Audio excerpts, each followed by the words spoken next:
That Texas game, they were on the road game. First time of the college football playoff, had home games. They had a big rally, got them back in the game, but they couldn't quite finish the deal. And then this past season wasn't as good. Everyone from Clemson this past year wasn't as good. That points to coaching. Like we were talking about with Drew Allard, can someone unlock who you were? Can we get you to play like you played when you were at your best? Bill Walsh used to say that. If I'd seen you do it 3 times, it's my job to get you to do it again.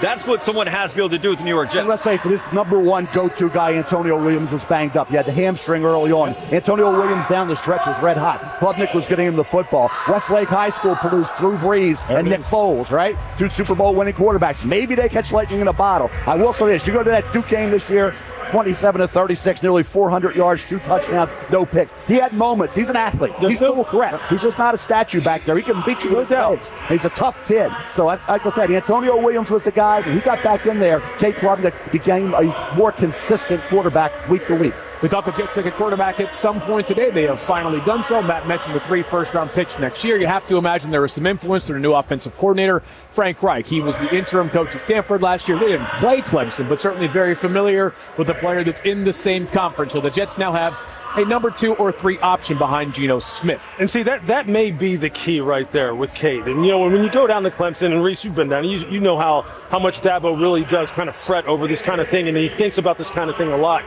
A lot of times with quarterbacks like this, it is about the relationship that he really forms with his play caller. And maybe Frank Reich, who is well respected, can get him to really just even out the performance. Because you see it in flashes. It's there. But that's not good enough, right? I mean, as Bill Belichick used to say, I don't need somebody who can do it sometimes. I need somebody who can do it all the time. That's the difference between being a starter and being a backup. Something was missing. This team was expected in August to compete for a national title, right?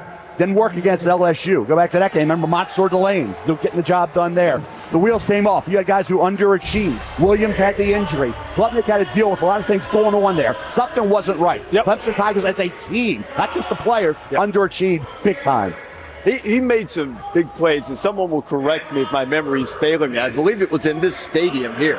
He had a late touchdown run, maybe a 50 or 60-yarder that sort of exemplified his athleticism and the things that he can do. And so maybe 2024 season right here against Pitt, 50-yard touchdown. Right, because Pitt had come back, maybe tied the game. Sorry to bring this up for you. Yeah, it's okay. It's all right. I'm good. But Klubnik's got a lot of ability. People around Clemson, I think, are fond of him personally. It's not like he was disliked or anything by any stretch of the imagination. And you hope that he's able to unlock that skill set as he goes now to be with the New York Jets. Okay, pick 111. While we were talking about the Jets picking Cade Klubnik, Kage Casey, offensive tackle out of Boise State, selected by the Denver Broncos. Tell you what, you look at the size and the athleticism. He has that. He's got almost 33 arms, adequate there. The problem with him is power, driven back, but on a consistent basis, the run blocker, he got the job done. Torque, seal, capable of getting the job done in the second level. As a pass blocker, the footwork was sound. But there's a lot of times where, guys, the power cops. Kage Casey, 6'6", 310 pounds, so 3 years. MWC, he opted out of the bowl game, but this is a 41-game starter. Experience matters when we're talking about these guys who can come in. The Broncos do need to get younger at the offensive tackle position. That's an area that we identified as a need for them in the pre-draft process. So now you have an opportunity to maybe be a swing tackle, stretch your rookie year, and then who knows what happens with Garrett Bowles on the left side. He's an older player at this point. Casey's in a good spot with a team that loves these athletic offensive linemen. Got a convenient pick as well. He goes from the Boise State Broncos to the Denver Broncos. The color scheme isn't that far off either. Doesn't have to change the wardrobe much.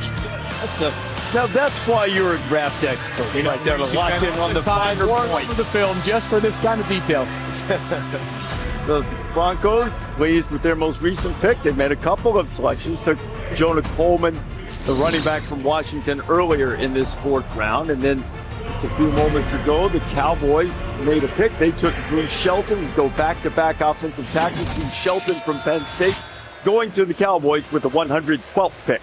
Yeah, this is an interesting guy. Actually, as a freshman, he came in. Remember Olu Fashanu got hurt? He came in, played fine, started 5 games as a freshman. Then sophomore year, we barely see him. He only started 1 game. The past 2 years, honorable mention, all Big Ten. Didn't do much in the pre-draft process because of a left hamstring injury. But when you look at height, length, it's all there. This is what you want. 6'5", 313, 33 and 3/8-inch arms. The athleticism for me wasn't where I thought it would be a year ago. He was talked about scouts last year at this time. Scouts thought maybe he could get into that top 50 range if he continued to develop. I think he's got to get a lot stronger at the next level to crack a starting lineup, but Dallas does develop their offensive linemen really well. That's the thing I was going to say. Drew Shelton's the guy that the offensive line coach is going to say, give me him. I thought to work with there with Drew Shelton. There's also some inconsistencies, but the athleticism is there. The kid shows in games, even against some very good defensive ends, he can neutralize. So I think Drew Shelton, there was a lot of teams that had a little bit of love for Drew Shelton in that 3rd to 4th round area.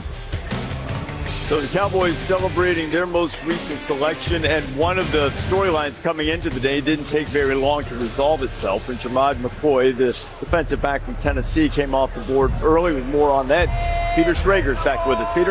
Yeah, Reese, this is a player that some thought might slip later in today's day and maybe even go undrafted, but the Las Vegas Raiders believe they have a real plan here. And this has been conversations not for a week, not for last night, for months on if McCoy slips in the draft. The Raiders feel like they can put him in a position and they will get him on the field. They think he's an elite talent and an unbelievable kid and competitor. The hope is he's got a chip on his shoulder and the leg and the knee are going to be just fine. But the Raiders traded up in today's draft to get Jermod McCoy.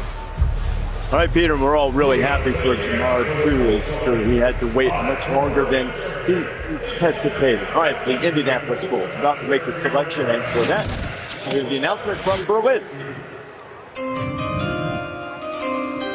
Hallo von der Christian Morgenstern Schule in Berlin. And I'm standing in front of the playground that the Indianapolis Colts and the NFL donated before last year's Berlin game. With the 113th pick in the 2026 NFL Draft, the Indianapolis Colts select Jaylen Farmer. God, Kentucky! Let's go! Go Colts! Bjorn Werner, a former first-round draft pick, former Florida State Seminole, and now big Jaylen Farmer out of Kentucky going to the Colts. You got to love the measurables on this young man, 6'5", 312, the long arms, the 34.25-inch arms, ran sub 5 seconds in the 40-yard dash, but he is a beast in the run game. Strong and powerful, great base, good leg drive, just heavy hands at the point of attack. Once he locks on now, he's got a strong punch in pass pro. Just got to make sure he keeps his head back, keeps his feet moving. But this is a nice pickup. Love the way this guy played. He was a tank on the inside. So Jaylen Farmer only picked up 1 penalty this past season, going to Indianapolis to be part of the Colts organization. Now the Cowboys making the next selection. We'll get you up to date on everything. Round 4 of the New York Draft coming up.